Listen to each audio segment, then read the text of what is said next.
Yes, yun naman ang ano namin eh. Parang motto namin, just show up, be there. One of these days, maybe you'll get to the next next level. So, dito lang kami. Basta susubukan lang namin kung ano yung kaya namin. TNT, champion team, going for a Grand Slam. But, nandiyan kami, lalabanan namin sila. Tingnan natin kung hanggang saan yung aabutin namin. Yun nga, isasabi ko, bigay nyo lang lahat, todo nyo lang lahat. Every game. We run our style of play, we run our system, put 100% effort into it, bahala na kami yung resulta. So, ganoon lang kami.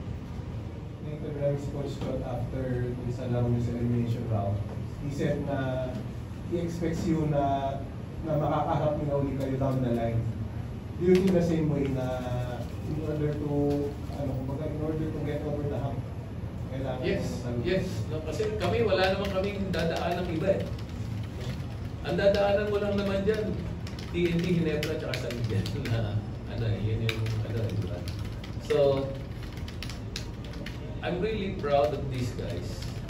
Because now TNT is there, San Miguel is there, Ginebra is there, and then Rain or Shine is there. Sino ba kami? Diba? Parang gate crusher lang kami rito. Daming mas malaking mga kumpanya, mas maraming resources. Pero kami nakarating dito.